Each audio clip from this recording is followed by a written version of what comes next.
Please, please, sir. My children and I, we've nowhere else to go. We'll freeze out here in this storm. I've lived alone all my life.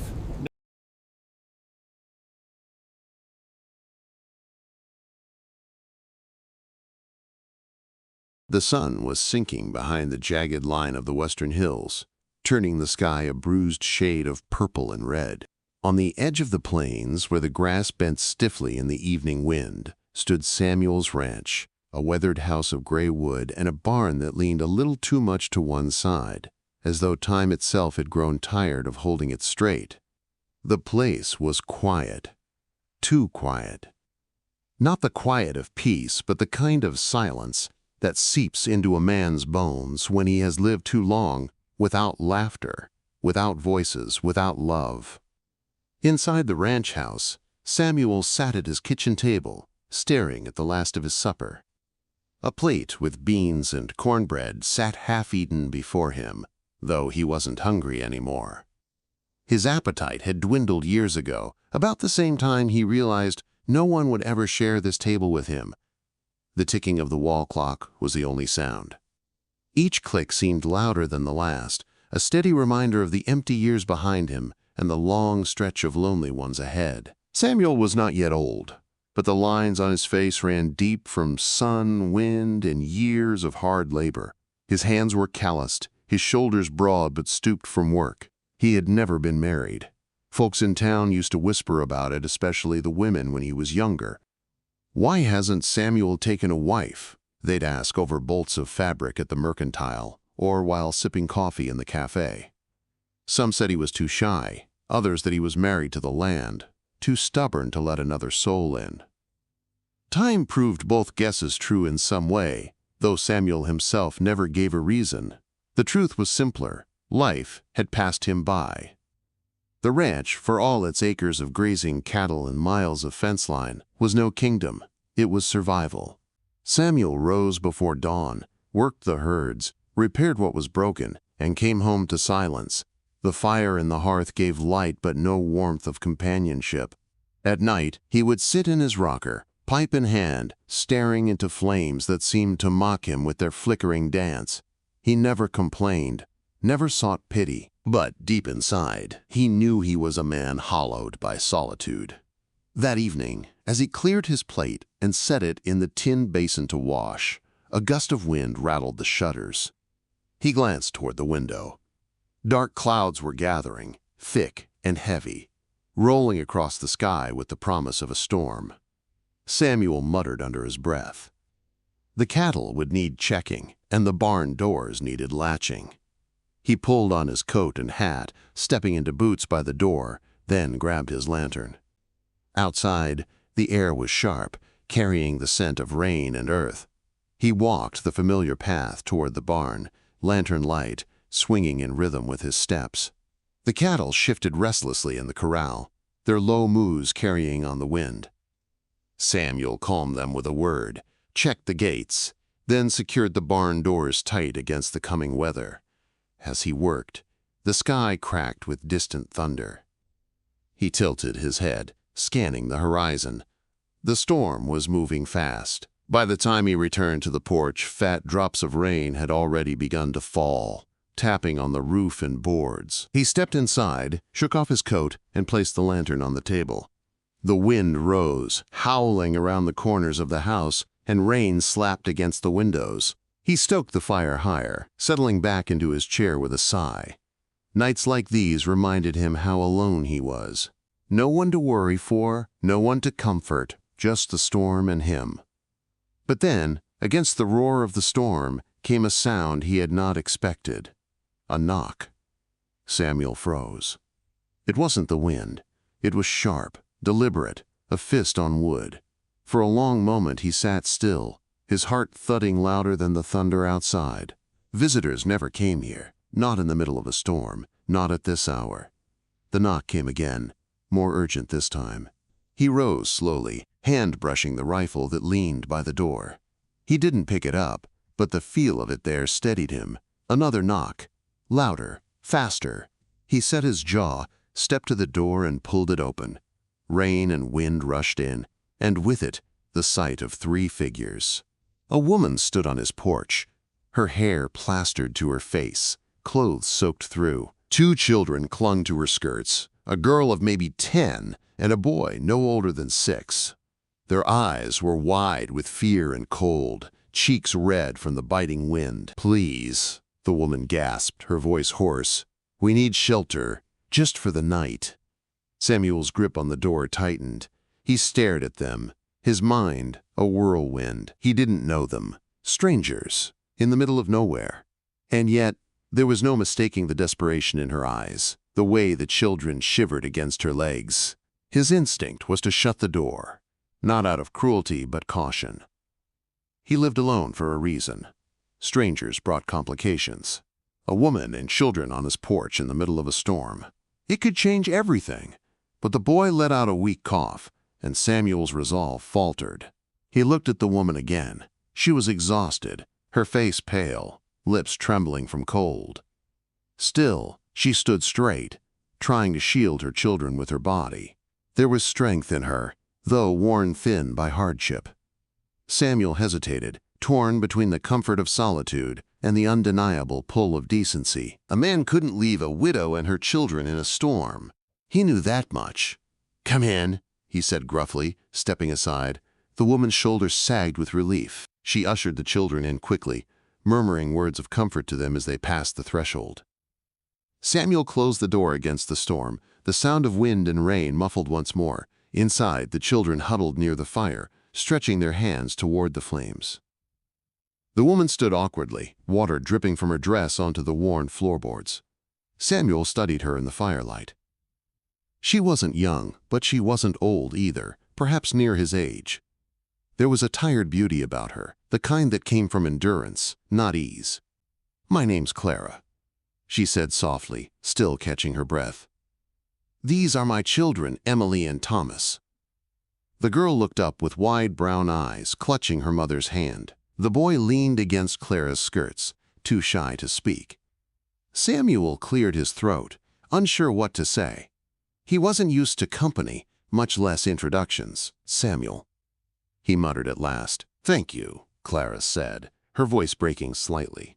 "We had nowhere else to go." Samuel nodded, though inside, unease prickled him.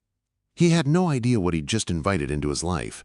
The storm raged outside, but somehow Samuel sensed that the greater storm had only just begun, inside his own heart. The storm pounded against the walls of the house, as if trying to force its way inside, but within, the fire glowed warmly. Clara sat with her children on the hearth rug, pulling them close, drying their damp hair with the edge of her skirt. Samuel stood a short distance away, watching silently, unsure of what to do with himself, now that his quiet world had been interrupted so suddenly. The girl, Emily, glanced up at him once or twice, her eyes wide and curious. The boy, Thomas, kept his gaze fixed on the flames, his small shoulders shivering under his wet shirt. Samuel considered offering them blankets but found the words stuck in his throat. Instead, he cleared it roughly, crossed the room, and fetched 2 wool throws from the chest by the wall. Without a word, he draped them over the children. Clara murmured a thank you, her eyes soft with gratitude, but Samuel only nodded and stepped back again. He leaned against the doorframe leading into the kitchen, arms folded. This wasn't how he lived. He was used to silence, to the creak of the house and the howl of the wind being the only voices here. Now there were children breathing, shuffling, whispering to their mother, and Clara herself. Her presence filled the room as surely as the firelight. He told himself it was only for the night. Come morning they would move on, and his life would return to its empty order. But even as he thought it, he knew the storm wouldn't break by dawn. The clouds had been too heavy, the winds too fierce. They would be here longer than that, though he wasn't ready to admit it out loud. Clara coaxed the children closer to the fire until their trembling eased. She stroked Thomas's hair, humming something faint and soothing. Samuel found himself staring, the melody stirring a memory he hadn't touched in years. His mother used to hum like that when he was a boy, long before the ranch and the loneliness swallowed his life whole. He turned away, uncomfortable with the ache it brought.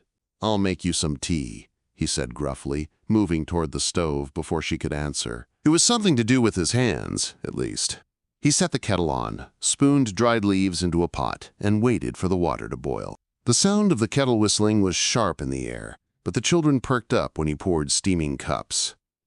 Clara accepted hers carefully, her hands red from the cold. She sipped, sighed softly, and for the first time since she had stepped into his home, Samuel saw her shoulders loosen just a little.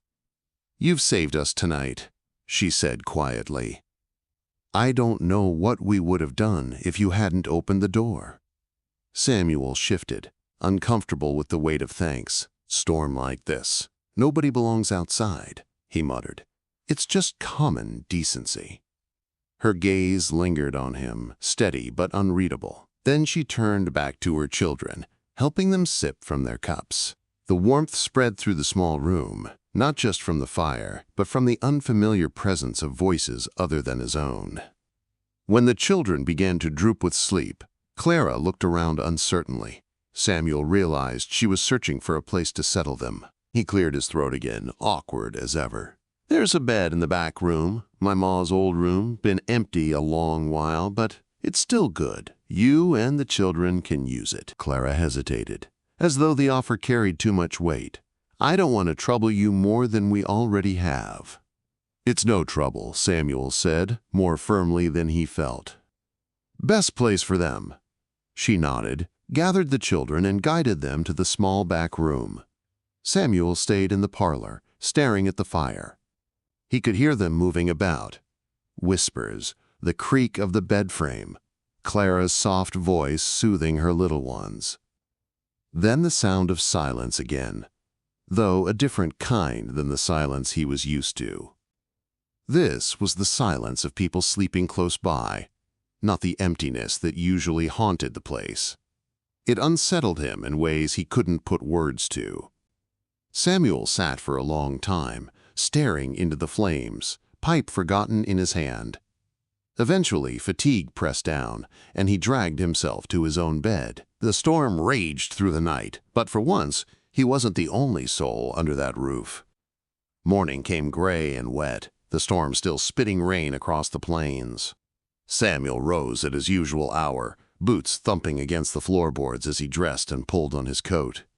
He opened the door to the smell of damp earth, checked the cattle quickly, and made sure the fences had held.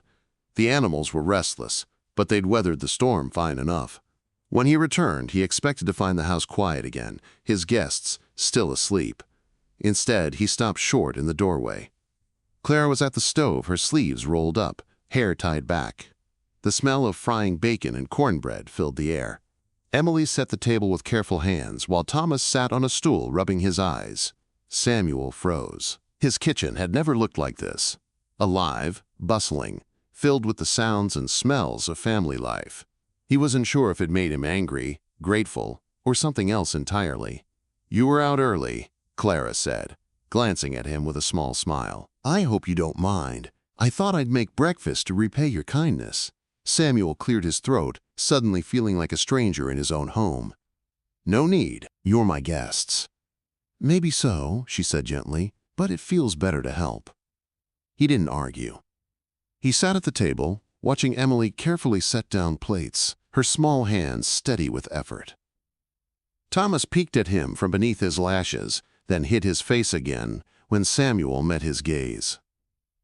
The boy's shyness stirred something unexpected in Samuel, a flicker of protectiveness, though he shoved it down quickly. They ate together, the first shared meal Samuel had known in years. Clara spoke softly to her children, encouraging them to eat, asking Samuel polite questions about the ranch. He answered briefly, unused to conversation, but she didn't press him.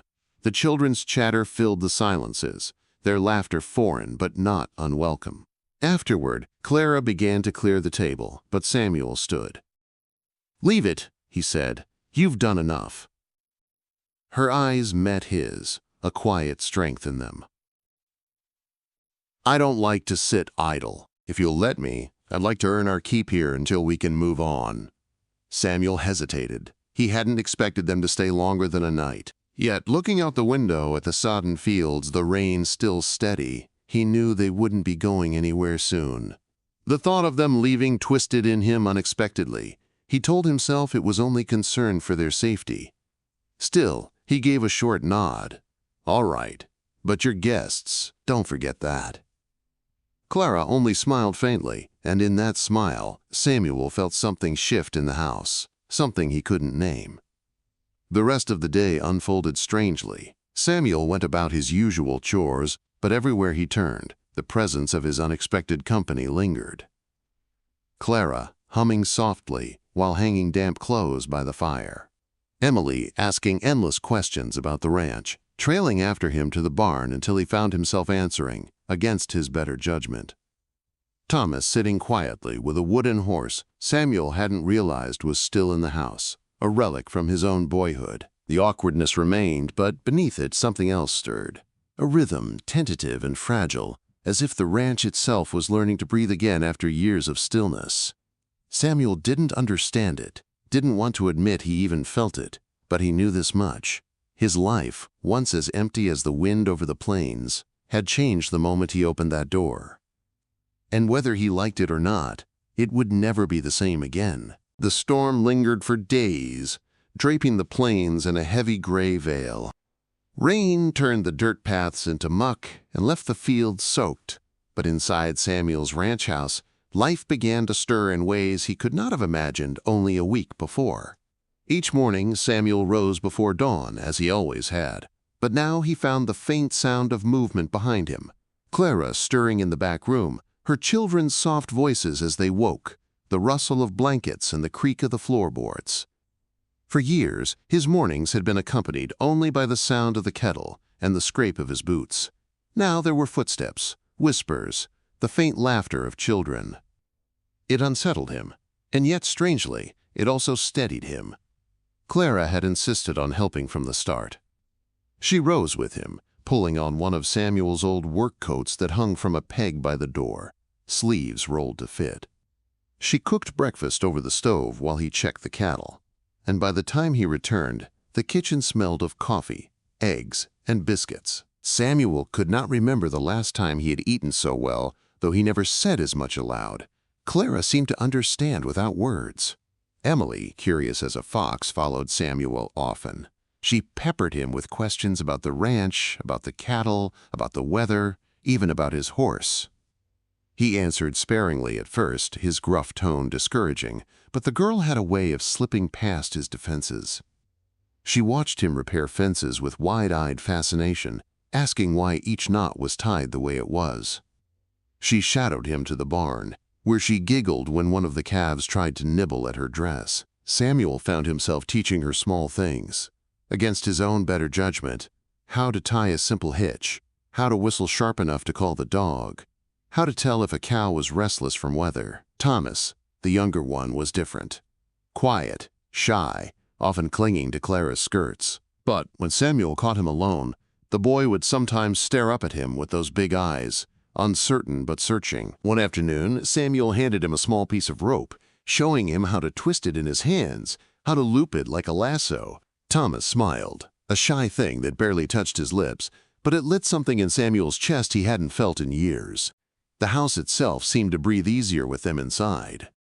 Clara's touch was everywhere.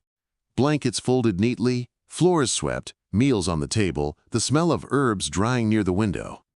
Samuel had lived in the same place for decades, yet he barely recognized it now. What once felt like a shell of a house now carried the warmth of a home. But the changes unsettled him too. At night, when the house grew quiet, Samuel lay awake staring at the ceiling, wondering what he had allowed into his life. He had built his world carefully around silence, convinced it was all he was meant for.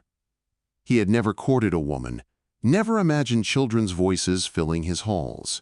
He told himself this was temporary, just until the storms passed, until Clara found another way forward. And yet, with each passing day, the thought of them leaving pressed heavier on him. One morning, after the rain finally broke and the sun burned through the clouds, Samuel hitched up his wagon to ride into town for supplies. He almost told Clara to stay behind with the children, but she insisted on coming, saying she needed to stretch her legs and buy fabric for the children's clothes. So they all rode together, Clara and the children in the wagon, Samuel holding the reins. The town was small, A scattering of buildings along the dusty main street. Mercantile, blacksmith, church, saloon. Folks knew each other here, and they noticed when something was different. Heads turned as Samuel pulled the wagon to a stop. Men paused from stacking crates. Women peered from store windows. Children whispered. Samuel felt the weight of their eyes. It wasn't just that he'd brought company. It was who the company was. A widow and her 2 children, riding in with the man everyone said would never take a wife, never let anyone close.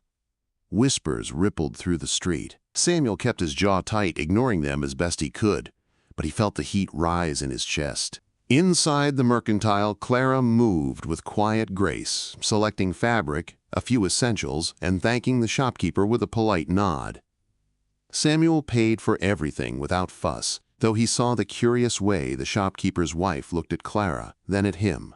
Emily tugged on his sleeve, chattering about the candy jars by the counter, and Thomas held tight to his mother's hand. When they stepped back outside, a pair of men leaned against a post, smirking. One of them called out, "Didn't think we'd ever see old Samuel with a woman and young'uns in tow. You finally find yourself a family?" The laughter that followed was sharp, not cruel, but needling. Samuel's grip tightened on the reins.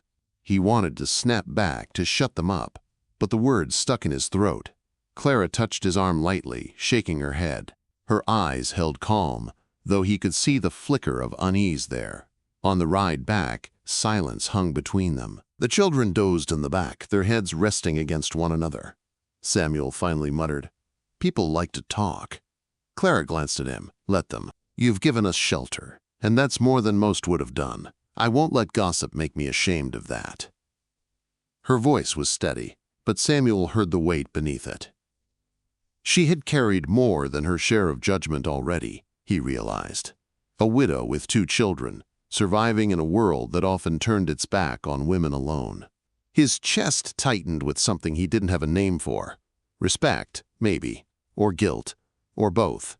That night, after the children had gone to bed, Clara lingered by the fire, while Samuel sat in his usual chair. The flames cast shadows across the room, and for a long while neither spoke. Then Clara said softly, "You've been kind to us, Samuel. More than kind. I don't know how to repay you." He shifted uncomfortably. "Don't need repaying. Just doing what's right." Her eyes caught the light as she turned to him. "There's right, and then there's what most men would do. You could have turned us away that night, but you didn't." Samuel didn't answer. His throat felt tight, and the fire seemed too hot. He stared into the flames until the silence stretched long. Clara eventually rose, bidding him good night, her footsteps fading into the back room. Samuel sat alone again, but it was not the same kind of loneliness as before. Something was shifting inside him, slow and deep, like the turning of the earth itself. He didn't know where it would lead, but he knew this much. The rhythm of his life had changed, and no matter how hard he tried, he couldn't go back to what it was before. The rains finally eased, but spring on the plains was never gentle. Mud clung to boots. The wind whipped sharp through the hills, and chores piled up faster than one man could manage. Samuel had always borne the weight of it alone, moving from fence to corral, from barn to pasture, with a steady rhythm that left little space for anything but exhaustion. But now there were more hands, even if they were small and untrained, and more voices that changed the feel of every day. Clara insisted on helping. He had tried to tell her she didn't need to, that she and the children were guests, but she was stubborn. She rose when he did, worked until her hands were raw, and never once complained. He noticed how she tucked her hair under a scarf before stepping out, how she tightened her grip when lifting buckets that were too heavy, how she shielded her children from the worst of the work while still teaching them to do their part. Samuel had not known what it was to share his burdens. At first it made him uneasy, as though his world was being invaded, reordered, without his permission. But slowly, it began to feel natural. Emily skipped beside him when he rode the fence line, pointing out every wildflower and jackrabbit, as if each discovery were a treasure. Thomas grew braver, following Samuel into the barn, watching with wide eyes as he tended to the cattle. Clara moved through the house and yard with quiet determination, her presence soft but steady, like the rhythm of a song he hadn't heard in years. One afternoon, the wind howled colder than usual for spring, rattling the barn doors. Samuel returned from checking the far pasture to find Clara inside the barn, struggling with a bale of hay nearly as heavy as she was. Sweat glistened on her forehead, her dress dusted with straw. She had pushed the bale halfway across the floor, her arms trembling, jaw clenched with effort. Samuel stopped in the doorway, frowning. "What do you think you're doing?" She looked up, startled but unyielding. "Feeding your cattle. They were bawling something fierce, and I couldn't find you." "You should have waited," he said sharply, striding forward. "That's no work for you." "I'm not made of glass, Samuel." She shoved at the bale again, wincing but refusing to let go. "I've worked plenty harder than this when I had to." Her voice carried an edge, a trace of pride or perhaps defiance. Samuel felt a surge of frustration, not at her, but at the sight of her pushing herself beyond her strength. He grabbed the bale from her hands, hefting it as if it weighed nothing, and hauled it into the stall. The cattle pressed forward, snorting eagerly as the hay spilled into the trough. Clara stood with her fists on her hips, breathing hard, eyes flashing. "I don't need coddling." "I'm not coddling you," Samuel shot back, his voice rougher than he intended. "But there's no sense in breaking your back when I can handle it." They stood staring at each other, the air between them thick with more than dust and hay. Clara's chest rose and fell quickly, her cheeks flushed.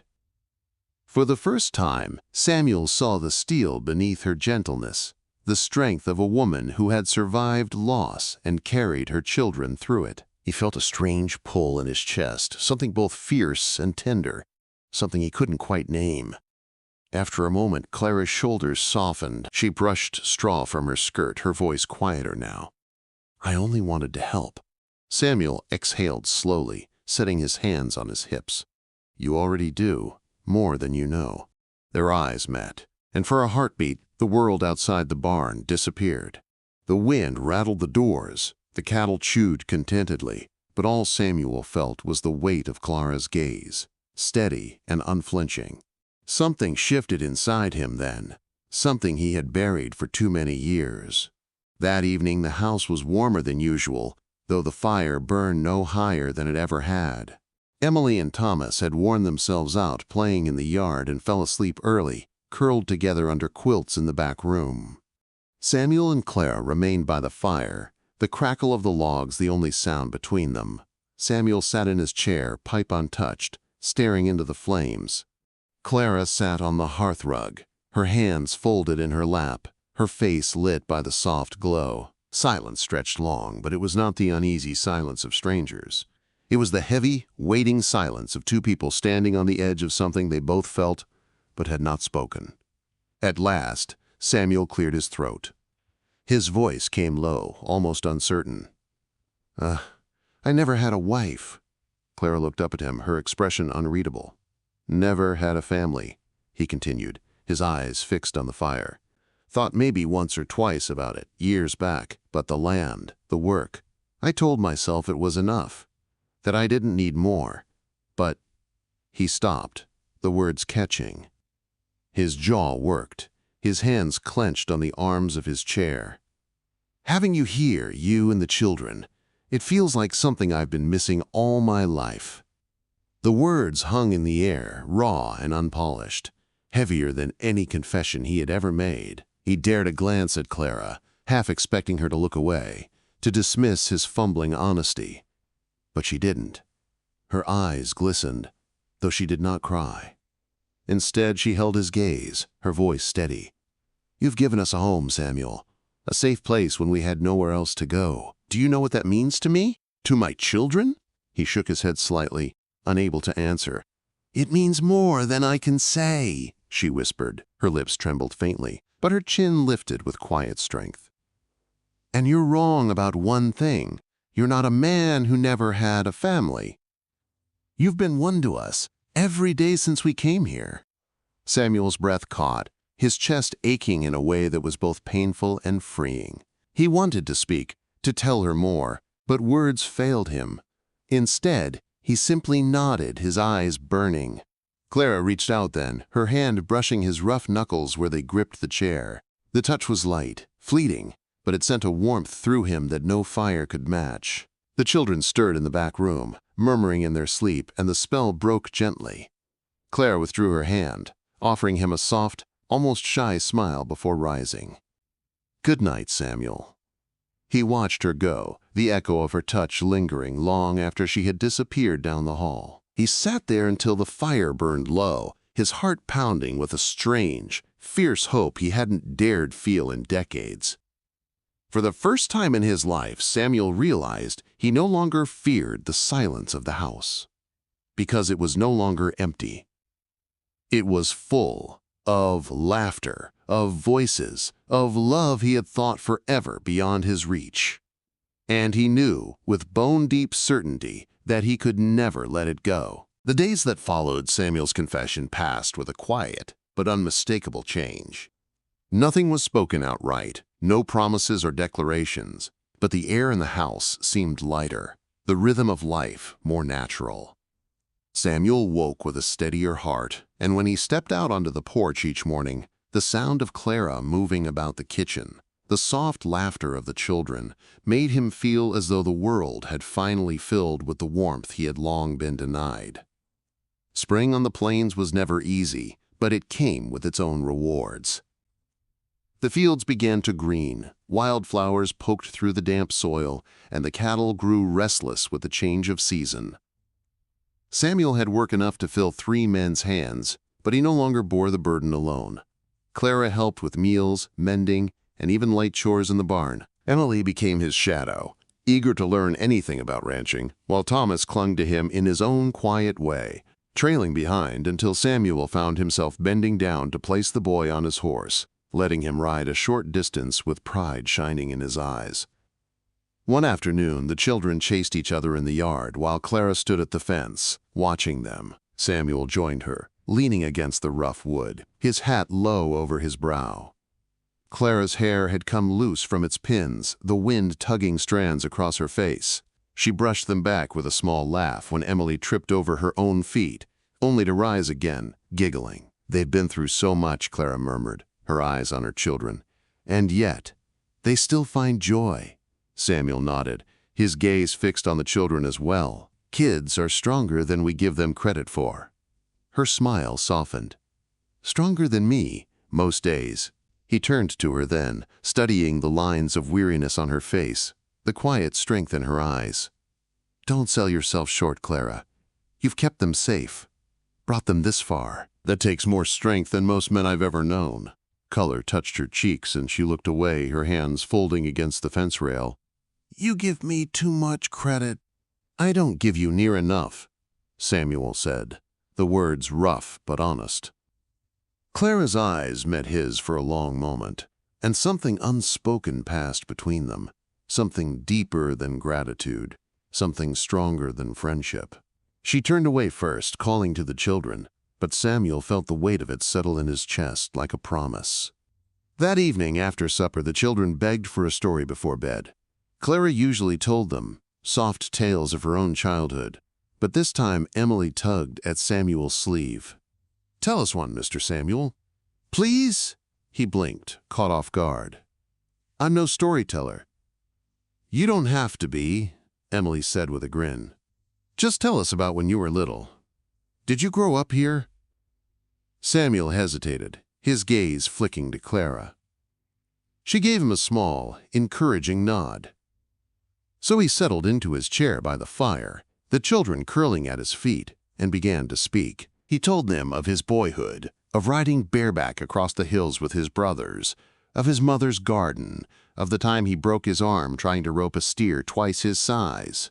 Emily laughed so hard she nearly fell over, while Thomas's wide eyes never left his face. Clara listened too, her smile soft, her hands folded neatly in her lap. For the first time in years, Samuel felt himself part of something bigger than silence. His voice carried in the room not as a lonely man's grumble, but as part of a circle, a family sharing warmth at the end of a long day. When the children finally drifted to sleep, carried off to bed by Clara's gentle hands, Samuel sat staring into the fire, his heart fuller than it had ever been. The ranch itself seemed to change with them. Samuel worked harder than ever, but the weight no longer crushed him. He taught Emily how to ride, patient even when she toppled into the dirt.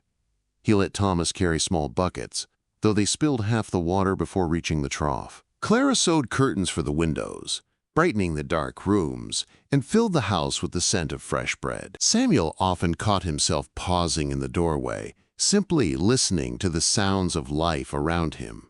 But it wasn't all ease. Gossip still trailed them when Samuel went into town. Whispers that he had taken in a widow for reasons less than noble. Mutterings about what sort of arrangement it was. Samuel bristled at the talk, but Clara met it with grace, holding her head high. One afternoon at the mercantile, when a pair of women clucked behind their hands, Clara leaned close to Samuel and whispered, "Let them talk. They don't know us." Samuel grunted, but her calm steadiness silenced the anger burning in him. On the ride home, he glanced at her, admiring her quiet dignity. She bore her hardships with a strength he had never known, and in that moment, he knew he would stand against the whole world if it meant keeping her safe beneath his roof. Weeks passed into months, and the bond grew stronger. The children began to call him Pa, shyly at first, then with more confidence. Samuel never corrected them. Instead, each time the word left their lips, it struck him with a fierce joy he didn't know how to voice. Clara noticed, though, her eyes soft whenever she heard it. One evening after the children were tucked into bed, Samuel sat on the porch, the night air cool and still. Clara joined him, a shawl around her shoulders, her steps quiet. They sat in silence for a while, watching the stars. "Samuel," she said at last, her voice low, "do you ever regret not marrying before now?" He considered, chewing on the thought. "Sometimes I wondered what it'd be like. But regret? No, I never found the right one. Maybe I was waiting." Her head turned toward him, eyes searching. "Waiting for what?" His throat tightened, but he forced the words out. "For you." Clara's breath caught, and for a moment neither of them moved. Then she reached for his hand, her fingers warm against his rough palm. She didn't speak, but she didn't need to. The silence between them said everything. From that night on, there was no more pretending. Samuel and Clara moved through the days with a shared understanding, an unspoken bond that deepened with each glance, each touch, each shared chore. The children thrived, laughter spilling across the ranch like sunlight, and Samuel knew he had found what he had once thought lost forever. The lonely rancher was lonely no more. He had a family, a home, and a love that had crept into his heart as quietly and steadily as the dawn. And as the seasons turned, he knew he would spend the rest of his days guarding it, cherishing it, and giving back all the love he had been given. In the end, Samuel was no longer the lonely rancher who once stared into the fire with nothing but silence for company. With Clara by his side and her children calling him Pa, he discovered the love and belonging he thought life had passed him by. The ranch, once empty, now echoed with laughter, warmth, and hope, proof that it's never too late to find family, even in the most unexpected places. If you enjoyed this heartwarming tale, don't forget to subscribe to the Wild West Love Chronicles channel so you never miss another story of love, courage, and second chances out on the open frontier.